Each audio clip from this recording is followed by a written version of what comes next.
Hello and greetings to all. As promised, this is a continuation to the previous video in which I discussed Huitzilopochtli, what he meant to the ancients and what he can mean to us, the decolonizing Chicanos, people of Mexican/Mexican American descent. I do recommend that you watch that video that we can catch up with what we've been discussing. And we did wrap up the previous video in which I was telling the tale of Huitzilopochtli, in which Coatlicue discovers that her children conspire to kill her. Um, Written with fear and uncertainty, she begins to soliloquize, which is the way I see it, thinking to herself what she could possibly do to escape the unavoidable situation. Now, with Huitzilopochtli, since we have discussed the fact that one of the constant elements in these tales is the fact that these god children are conceived miraculously and as such might also be delivered into the world miraculously. From within her womb, he begins to assuage her fears, to reassure her that everything's going to be okay. Now, I can only sit there and imagine what, Coatlicue was thinking, how could my infant to be born in a few months deliver me from this ensuing demise? The tale doesn't really go into details with regards to her reaction to these promises, but it's coming from within her. So there's the symbolism. It's not necessarily attributed to her unborn son, but rather coming from within her. That confidence coming from within her and whatnot. And this is, as we discussed in the other video, per Cuauhtlican, who was one of the brothers who was actually had gone rogue and was reporting to Coatlicue exactly what the plans were. And he was also the one pretty much keeping them updated as far as how the attack was, progressing.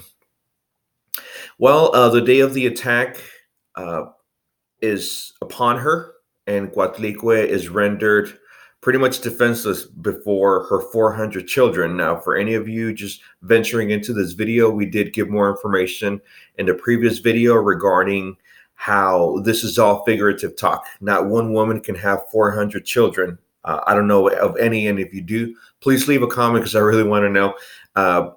They are compared to the stellar bodies, the stars and whatnot. So it's all symbolism, it's all metaphorical, not to be taken literally, as a woman with a serpent skirt actually had 400 children, one of which was a moon goddess, so to speak.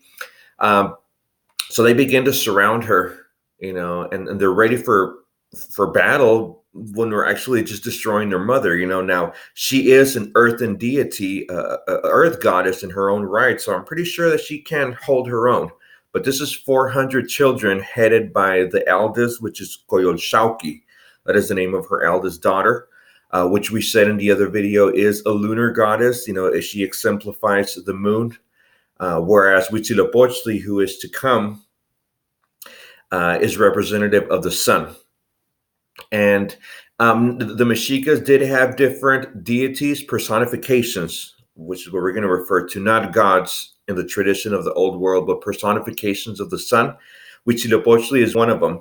Another one of my favorites is Nanahuatzin, who immolated himself as a sacrificial offering to bring forth another son, another era of our ancients. That'll be a whole nother video because that is yet another very powerful illustration of the spirit of courage and bravery in the tradition of our people. We'll discuss that later. Miraculously, Huitzilopochtli is born not a defenseless infant, but actually a warrior clad in full regalia.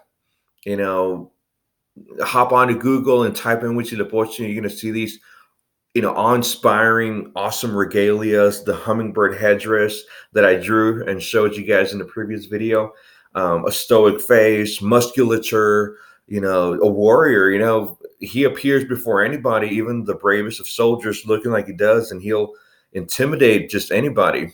So rather than expecting the normal birth of an infant, where I really don't know how these deities, these gods, these personifications were actually born, but I can imagine that this is pretty dramatic. He is born with his Xucoatl, which is his turquoise serpent. And with this, he proceeds to vanquish his brothers and sisters, uh, immolating his sister. He cut her up in pieces, and you can actually see her in a very, renowned motif, Goyoshauki. There's the moon in her backdrop, and pieces of her, splattered artistically almost all about. To a lot of people who have the mentality of the old world, this sounds too graphic and too gruesome. The same as with the image of Coatlicue, a deformed goddess, because of her atrocious act of murdering her husband, with a skirt of serpents, skulls all about, the hands of sacrificial victims. But in essence, Coatlicue, who I do want to dedicate a video to because she is also compared to Tonantzin, who in time to come was going to turn into our Virgin of Guadalupe, our own Mexican Marian apparition. Coatlicue does embody the earth and nature. The beauteous aspects, there's creation, there's generation, but there's also destruction.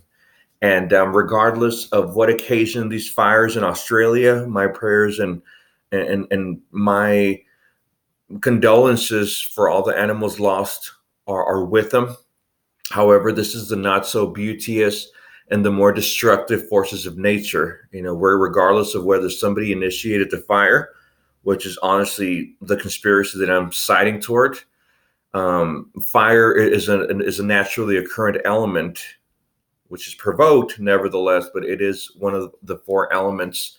And when provoked, it does bring about destruction. So this is what she embodies as an earth goddess. Not everything is beautiful. Not everything is graceful and awe-inspiring. There's also some pretty unappealing aspects of nature, and this is what she embodies.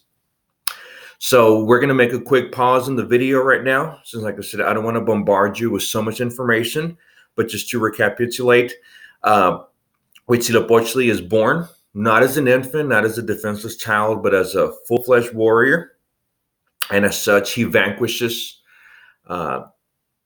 the ensuing attackers, which are his brothers and his eldest sister, Goyoshauki.